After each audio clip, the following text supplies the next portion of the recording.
1160 سال قبل از میلاد، فدان آرام شهری در جنوب کشور بابل.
ایشتار بزرگ، ای خدای مادر، ای خدای مهربانی ها، ای خدای زایندگی و باروری، این کودک را شفا بخش و مادر نگرانش را شادمان کن.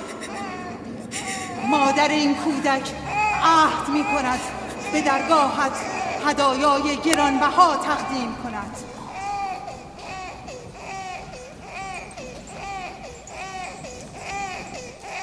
من از ایشتار بزرگ خواستم که فرزندتان را زنده نگاه دارد. او تقاضای مرا پذیرفت. بروید و فرزندتان را آنگونه بزرگ کنید که از پیروان ایشتار باشد. از شما من از ایشتار بزرگ سپاسگزارم. درود بر ایشتار مهربان. از شما سپاسگزارم. فرزندم در حال مرگ بود، شما او را زنده کردید. درود بر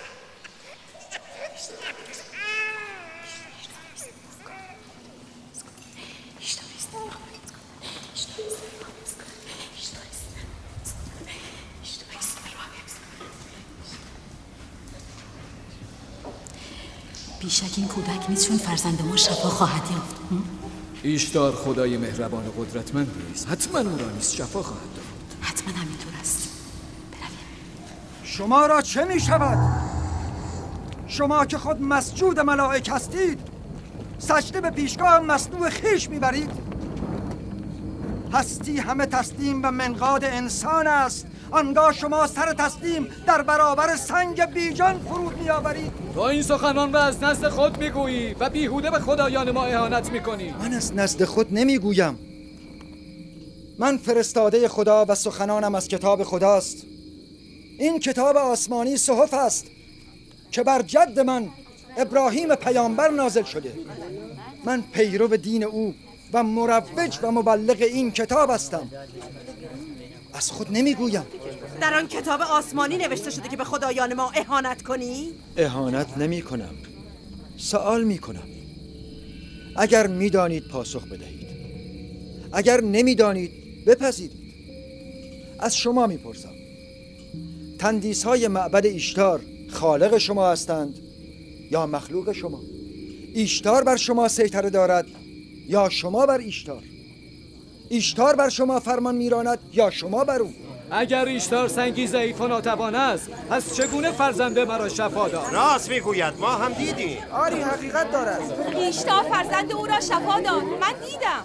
آن شنوای دانایی که ناله های تو را شنید فرزند تو را شفا داد، نه ایشتار. تو اگرچه به غیر خدا پناه بردی و از غیر کمک خواستی، اما او که آگاه بر احوال همه بندگان است به حال زار تو رحمت آورد و فرزندت را بهبود بخشید. تو را چون چشم بصر است و بصیرت نیست، ایشتار را دیدی، اما شفابخش حقیقی را ندیدی. خلاصه کلام یعقوب این است که خدایان خویش را رها کرده و خدای او را بپرستید. درست نگفتم؟ آخر از خدایان خود چه خیری دیده ایم که از خدای تو ببینیم؟ من شما را به پرستش خدای برتر می‌خوانم، خدایی برتر از همه هستی. از کجا بدانیم که خدای تو از دیگر خدایان برتر است؟ از کجا که تو و خدایت همچون کاهنان معبد ایشتار به فکر انباشتن سیم و زر و تامین منافع خود نیستید. همه می‌دانید که من برای لابان شبانی می‌کنم و از خود چیزی ندارم. آیا تاکنون مزدی از شما طلب کردم؟ آیا جز کار و تلاش و شبانی از من دیده اید؟ اگر از این پس طلب کردی چه؟ تا کنون قدرت نداشته ای وگرنه تو هم بهتر از کاهنان نیستی. همه شما یکی هستید. بر اریکه قدرت که تکه زدید شکم خود را سیر می‌کنید و گنجینه های خود را انباشته می‌گردانید. من به تو حق میدهم. تنها فرزند بیمار خود را از دست دادی و هیچ کس تو را یاری نکرد. نه ایستر جادوگر و نه ایشتار خدای معبد. اگر به همه خدایان هم پشت کنی حق داری. من با ایشتار خدای ناتوان معبد کاری ندارم. روی و سخنم با خدای نادیدنی توست. ما به اندازه کافی از خدایان سرد و سنگی کشیده ایم. تحمل خدای دیگر را مأمورین آمدن. مأمورین معبد آمدن. فرار کن فارس! فرار کن!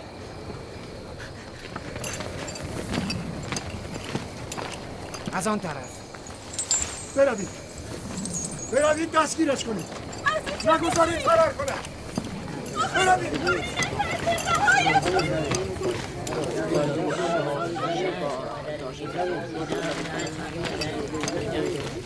اگر داماد لابان فرماندار نبودی میدانستم با تو چه کنم. مرا از تو و مأمورین معبد باکی نیست. پراکنده شوید. بیش از این به کفرگویی های یعقوب گوش ندهید. مگر نمی بینید کفرگویی های یعقوب قحطی برای فردان به ارمغان آورده است؟ راست میگوید. برویم تا به نفرین ایشتار دچار نشده ایم. برویم.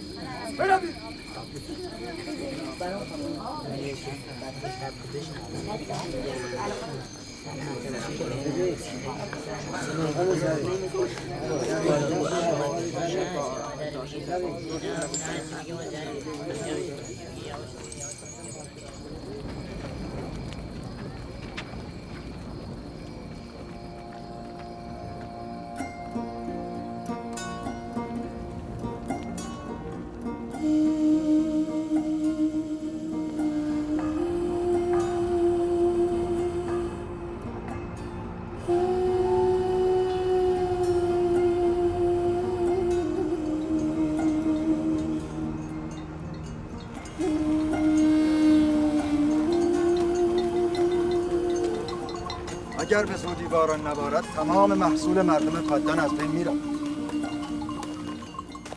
امیدوارم خداوند هرچه زودتر باران رحمت خود را بر این شهر نازل کند. آنجا چه خبر است پدر؟ این رسم دیرینه مردم پدان است. دشمنان ایشتر را آتش میزنند. آتش زدن با منجنیق.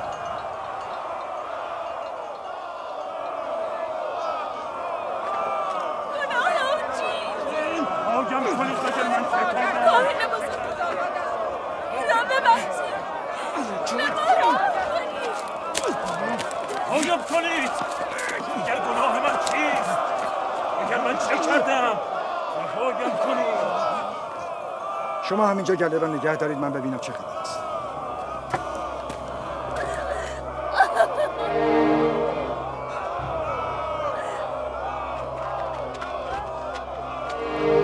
آیاب کنید!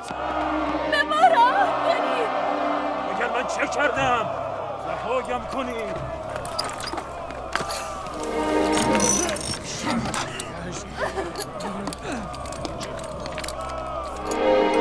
یعقوب شبان است، خواهرزاده فرمانده لابان. کاهن بزرگ به ما راه کنید! فارس کنم! بزار کافر همینه! مردم فتان به دادم برسید. من بیگناهم. فارس باید تو یادات شود.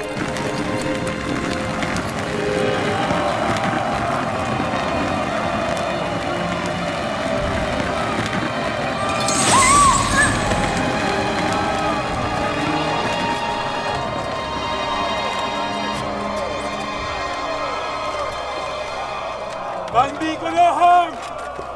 مردم فتان به من راه کنید. من بیگناهم این مردم فتان. متهم فارس دشمن ایشتار می باشد. او با سنگ به ایشتار حمله کرده و او را خدایی بی عرضه و نالایق خطاب کرده است. طبق سنت قدیم مردم فدان، کسانی که به خدای بزرگ ایشتار اهانت کنند باید با منجنیق در آتش افکنده شوند.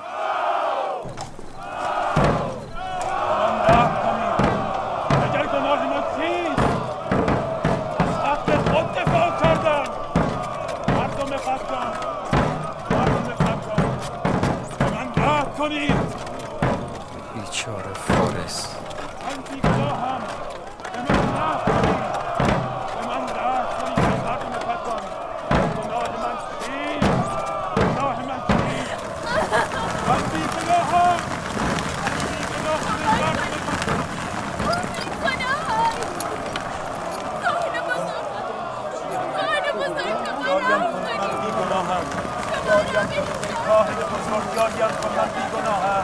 بیهوده فریاد نکن. یا باید خونبهای خود را بپردازی یا در آتش سوزانده شوی. را نسوزانی. مردم فدان به من راه کنید. من بیگناهم ای مردم فدان. را نسوزانی. بهای خون او چقدر است؟ من میپردازم. تو میپردازی؟ نه، او خود از دشمنان ایشتار است.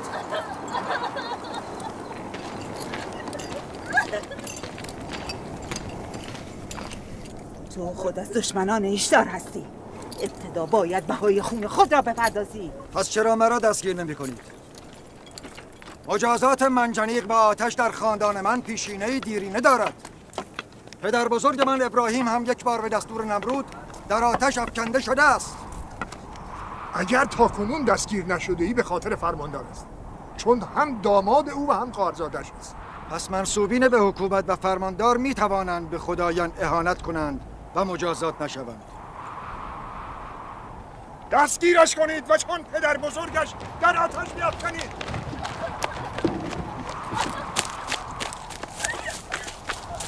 رهایم کنید! رهایم کنید!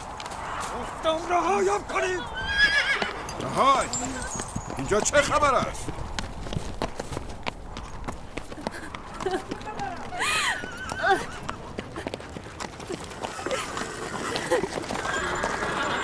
او را رها کنید. متهم را هم آزاد کنید. فارس باید مجازات شود.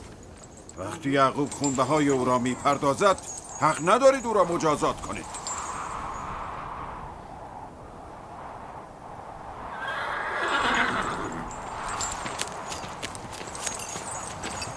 آزادش نکنید.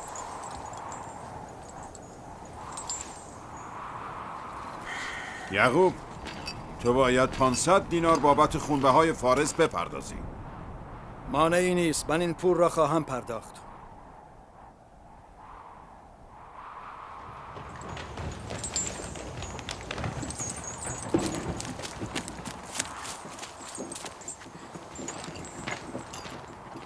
خداوند دایی خوبم لبان را حفظ کند. من تا به کی باید مراقبت باشم که دست از پا خطا نکنی؟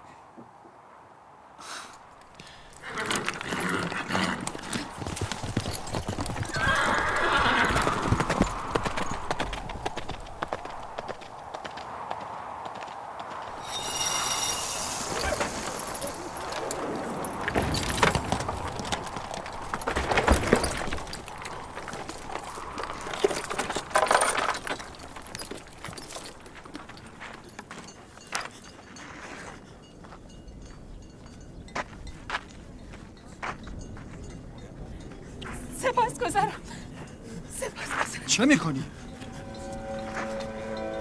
سپاسگزارم.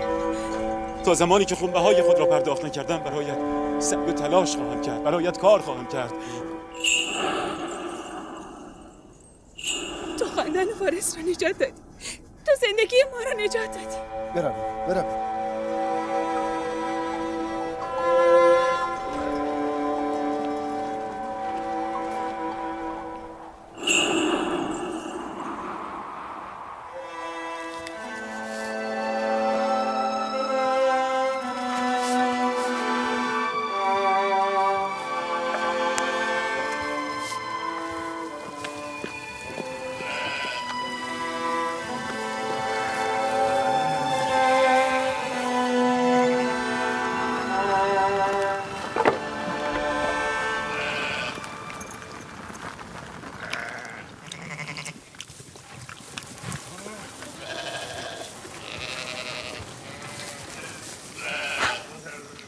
مرد خوبی است.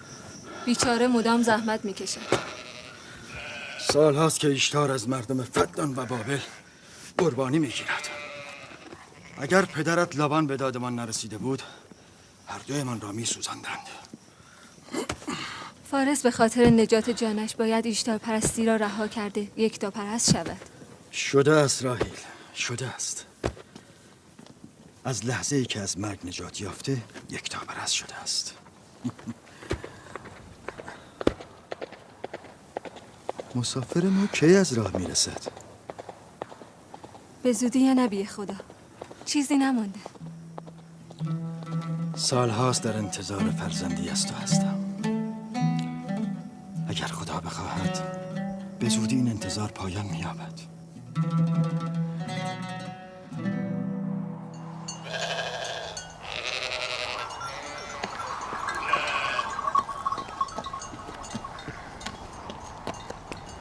درود بر ایسردان و همراهان. درود بر یعقوب شبان. سپاسگزارم. میبینم هدیه به معبد ایشتار میبرید. خدایان را باید خوشنود کرد وگرنه امسال از باران خبری نخواهد شد. فکر نمی کنید شما بیشتر از خدایان به این خرما نیازمندید؟ بعضی با اهانت به خدایان خشم آنان را برانگیختند و ما باید تاوان پس بدهیم. شما اطمینان دارید که به اراده تندیس‌های سرد و سنگی معبد ایشتار باران میبارد؟ کفرگویی‌های تو باعث خشم خدایان شده و ابرهای بارانزا را از سرزمین فدان دور کرده است. دست از اهانت به خدایان بردار یعقوب.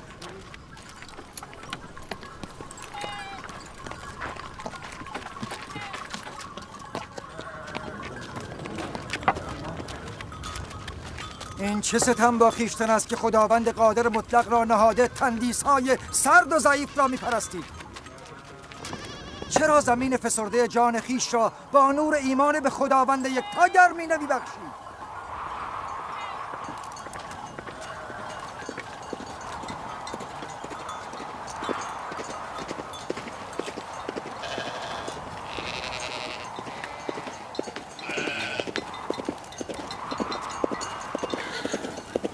ایشتار بزرگ الهی باروری، معبدت را با خون دشمنانت تطهیر می کنم. باشد که خوش سالی را از این دیار دور کنی و باران رحمتت را بر مردم فدان بباری. ای ایشتار بزرگ، معبدت را با خون دشمنانت تطهیر می کنم. باشد که خوش سالی را از این دیار ببری و باران رحمتت را بر مردم فدان فرود آوری. مثل همیشه مقابل معبد ایستاد و به خدایان اهانت کرد. با ایستاد مزار فرزندش نیز سخن گفت، اما من چیزی نشنیدم. باشد که خوش سالی را یعقوب داشت برداری و باران رحمتت را بر مردم فدان بباری. ای ایشتار بزرگ،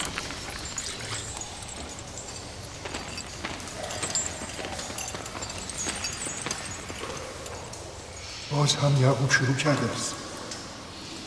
امیدوارم که به نفرین خدایان دچار شود. حال با او چه کنیم؟ تو لابان را به اینجا بخوان. چاره کار با من. هرچی زودتر لابان را به اینجا بخوانید.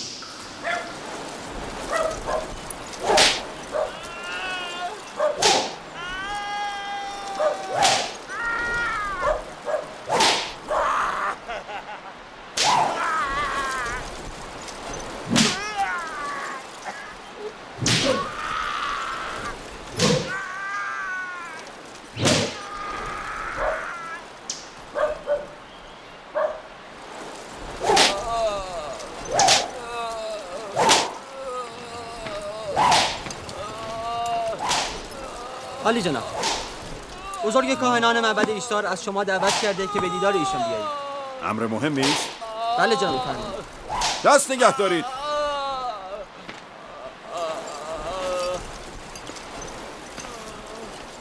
اگر بار دیگر دزدی کنی از زیر شلاق زنده بیرون نمیایی.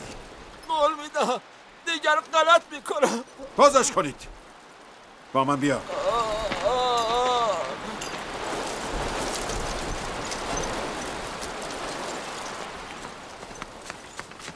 ظاهرا موضوع مربوط به یعقوب شبان.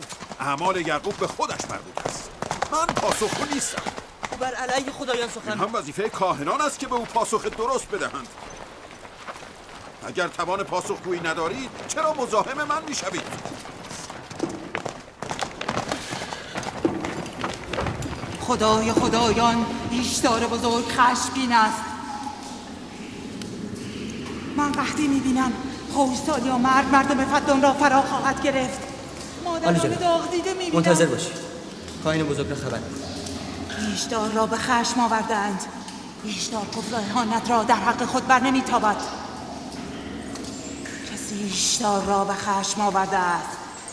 آنکه به خدایان اهانت کرده به زودی مجازات میشود. ایشتار بزرگ قربانی میطلبد.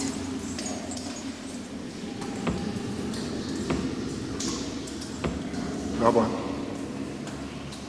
چرا مانع کفرگویی خواهرزادت یعقوب نمیشوی؟ مسئول ایمان مردم شما هستید، پاسخش را بدهید.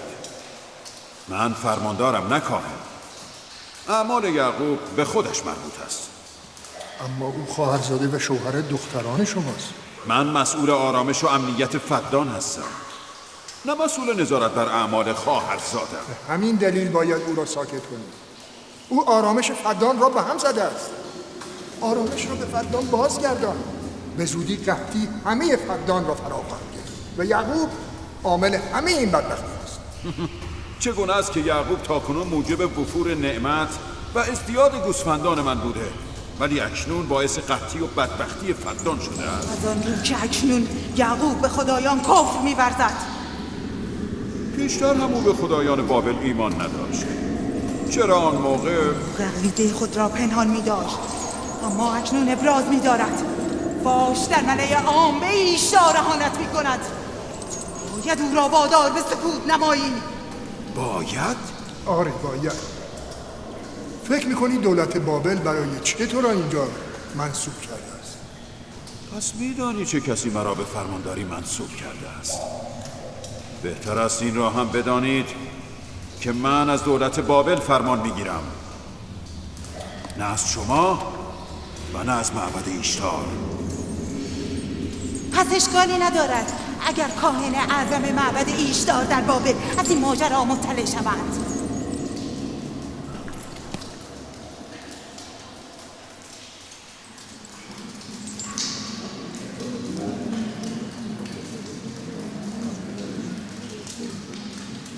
با یعقوب سخن خواهم گفت.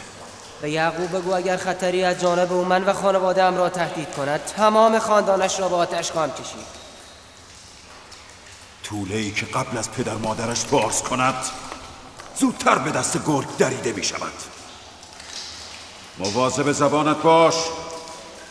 این بار می بخشمت، بار دیگر بخششی در کار نیست.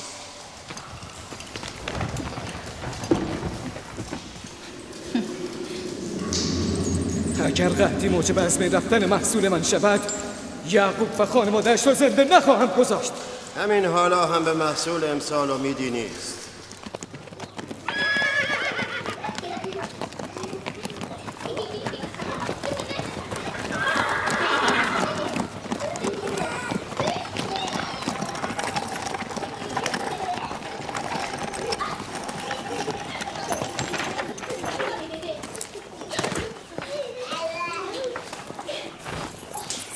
سلام پدر، خوش آمدی.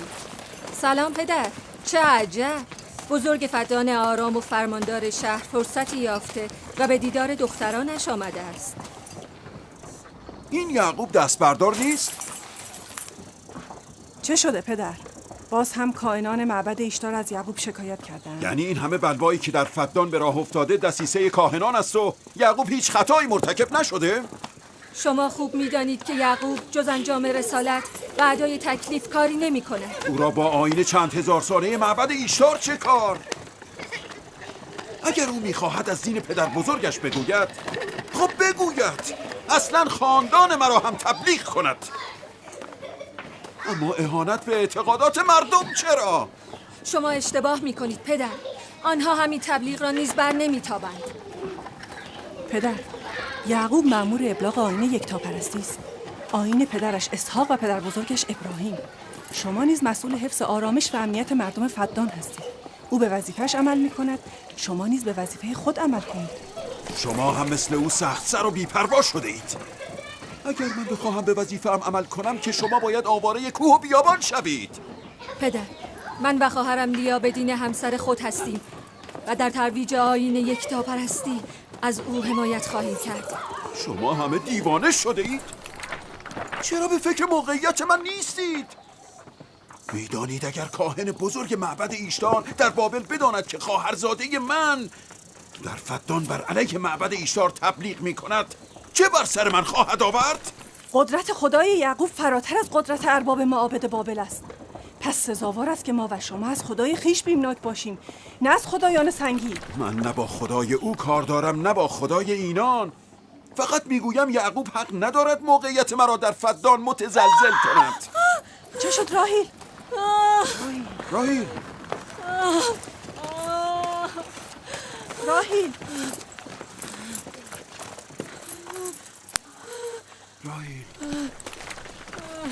راهیل چه شده دخترم؟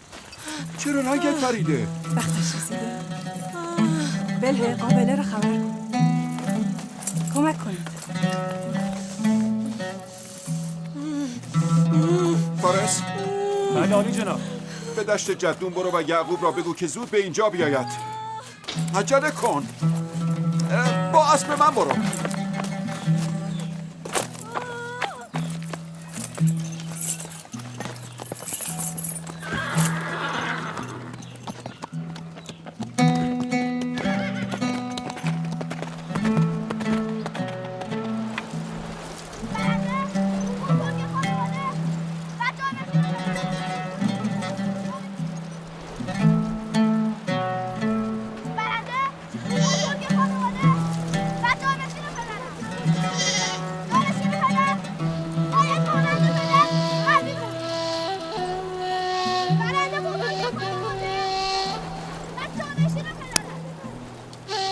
شبانی هدایت احشام است و نبوت هدایت انسان ها. شاید به همین دلیل اکثر انبیا شبان بودند. من که اسرائیل هستم فرزندانم را با گوسفندان به صحرا آوردم که هدایتگری را بیاموزند. چرا فرزندان من بنی اسرائیل زورمداری و قلدری را معیار برتری و سروری می دانند؟ من که زورگویی و قلدری را به اینان نیاموختم.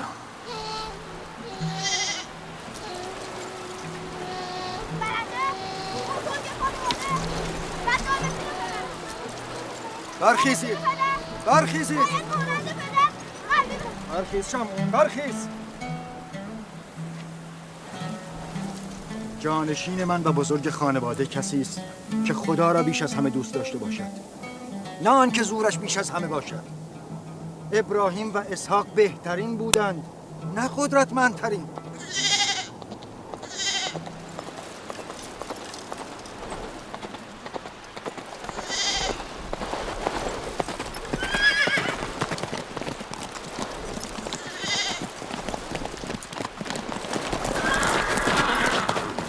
چه شده؟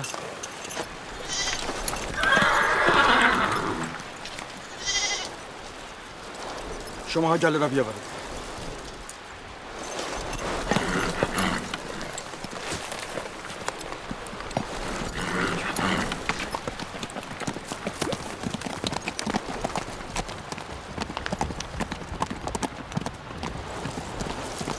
پدر کجا رفت؟ چیزی نشده، گله را جمع کنید باز می‌کنم.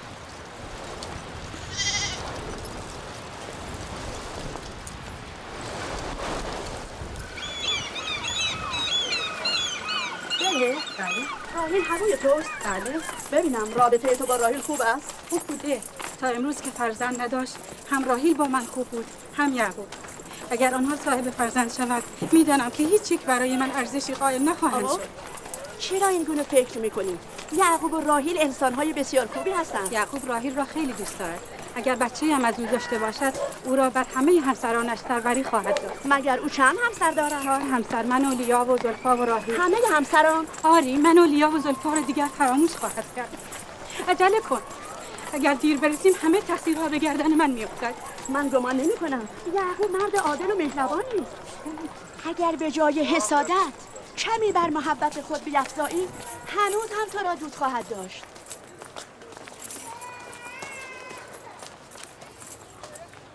درود بر عالی جناب لابان. مژدگانی خوبی داری. راهیل و بچهش رو از تو سالم میخواهم. نگران نباشید، من قابله با تجربه‌ای هستم.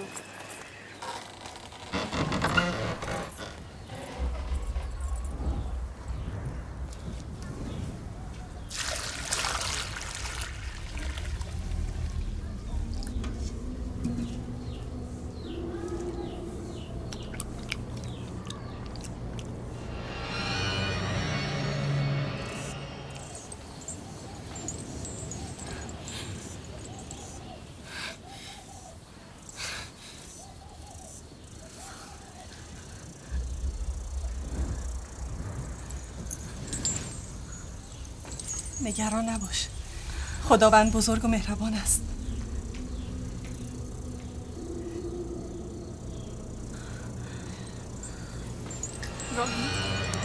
راهیل راهیل راهیل راهیل راهیل راهیل هوش شو. راهیل راهیل راهیل راهیل نکند که راهیل گرفتار خشم خدایان شده است.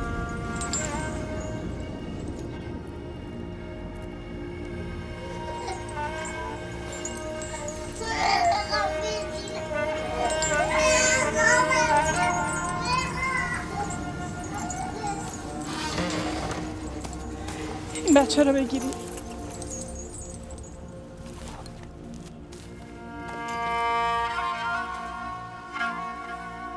برای خالتان راهیل دعا کن. دعای شما زودتر اجابت می‌یابد.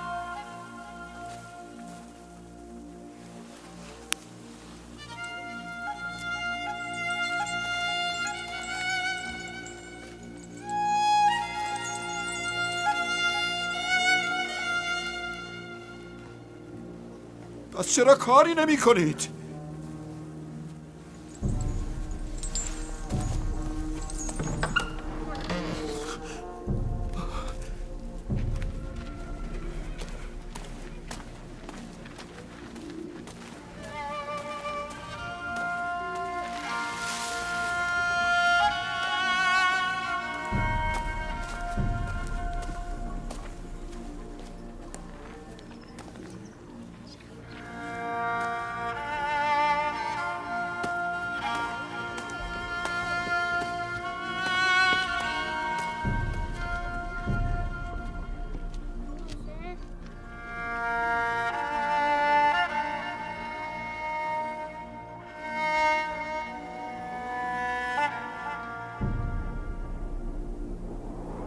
کسی ایشدار را به خشم آورده. آتش و خون میبینم. سایه شوم مرگ همه جا گسترده است. آتش این کفر ابتدا دامن کافر را میگیرد. آنکه به خدایان اهانت کرده به زودی مجازات میشود. نکند او به نفرین خدایان گرفتار شده؟ دیدی ایستر در معبد نفرین میکرد؟ آری، گفت آتش این کفر ابتدا دامن کافر را میگیرد. آن کس که به خدایان و ایشتار بزرگ اهانت کند زودتر از همه مجازات میشود.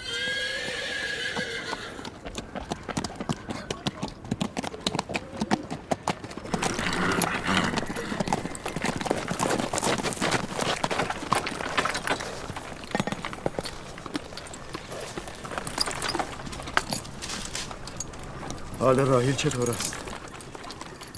چندان تعریفی ندارد.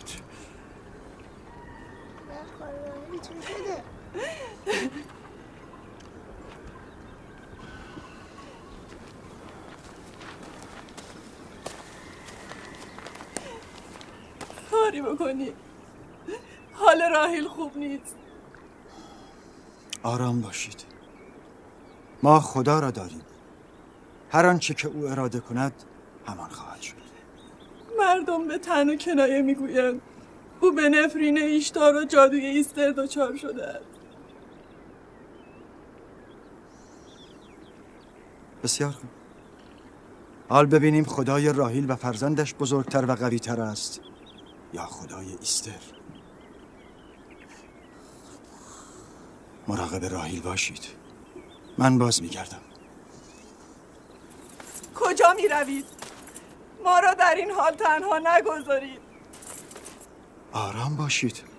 من به خلوت نیاز دارم. تو با خدای خود هر چه میخواهی بکن، اما من نمیتوانم دست بر دست بگذارم.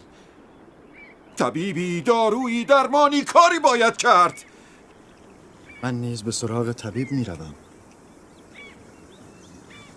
طبیب واقعی.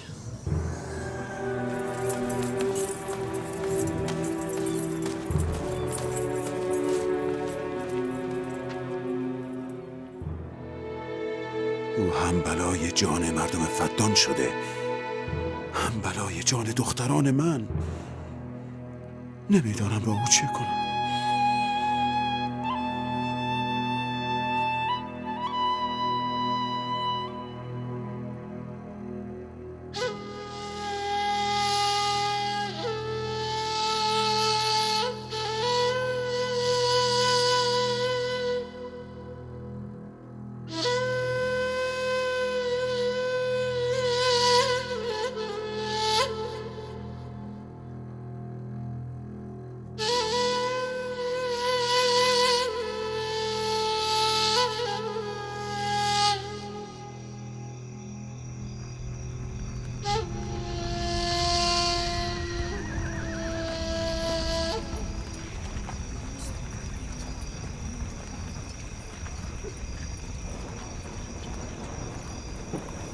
چرا به سراغ ایستر نمیفرستن؟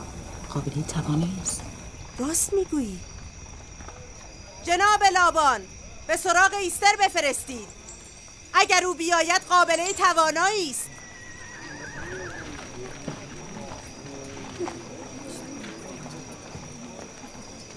برو و ببین ایستر میآید. هر چه بخواهد به او میدهم. بگو لابان گفت اگر دخترم را نجات دهی، قول میدهم یعقوب را از فدان بیرون کرده و معبد ایشتار را از شر او خلاص کنم. برو.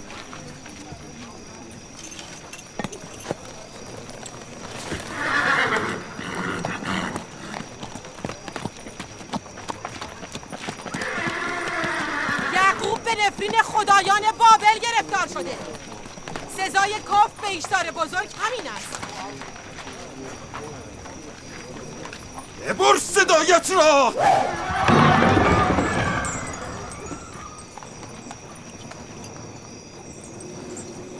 به یعقوب بگو چرا از خدایش یاری نمی‌طلبد.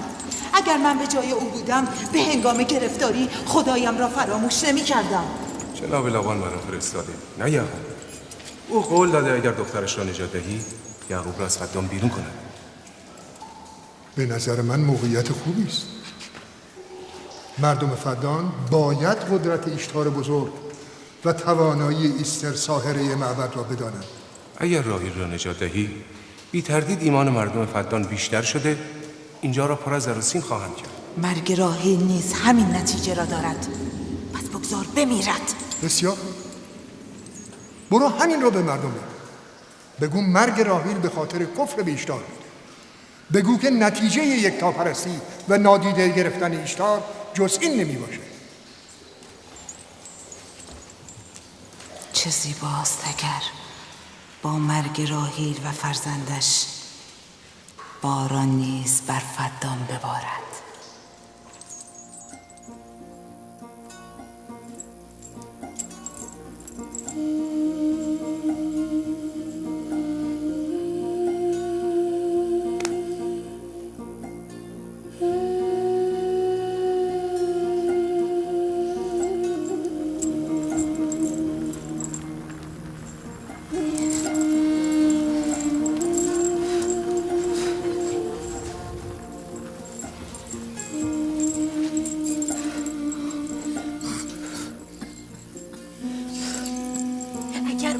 هوش نیاید هر دو میمیرند.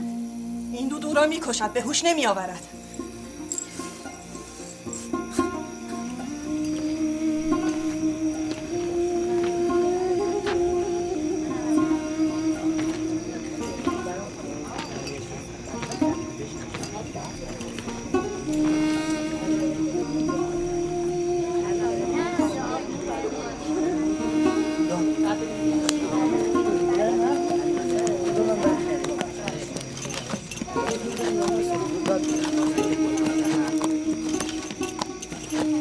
تو نمیدانی؟ نه، میخواهم عاقبت کار را بدانم. خدای یعقوب پیروز می شود یا خدای معبد؟ خب معلوم است پیروزی از آن ایشتار است.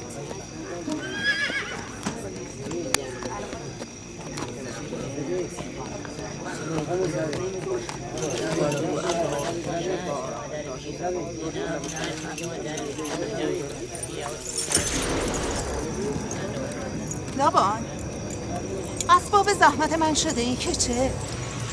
یعقوب که گفت خداوند قدرتمند و بی نظیری دارد، پس چرا از او یاری نمیخواهد؟ جان راهیل در دستان توست، یاریش کن. اصلا فکر نمی کردم که به این زودی یعقوب دست نیاز به سوی معبد ایشتار دراز کند. چه خیال بیهوده و تصور باطلی. چه چیز باعث این تصور غلط در تو شده است؟ به زودی این تصور باطل حقیقت خواهد یافت، آنگاه که مرگ زن و فرزندت را به عیان مشاهده کردی. مرگ و زندگی به دست خداوند است، نه به دست ایستر و ایشتار. من از ایستر خواستم که به اینجا بیاید. حال راهیل خیلی بد است. راهیل به جز به خدای خود به دیگری نیاز ندارد. از خانه من برو بیرون. بیرون. صبر کن یعقوب، با تو هستم. برو بیرون. زن و فرزندت امشب نابود خواهند شد. خشم ایشتار جز با مرگ عزیزانت فرو نخواهد نشست. همسر من با دعای تو نیامده است که با نفرین تو برود. مردم فدان، این نه به خود رحم می کند نه به شما. کفر او هم قحطی برای شما برمقام خواهد آورد، هم مرگ را برای زن و فرزندش. به زودی جادوی ایستر و قدرت ایشتار هر دو را خواهید دید. وای بروزت، اگر بلایی بر سر دختر من بیاید.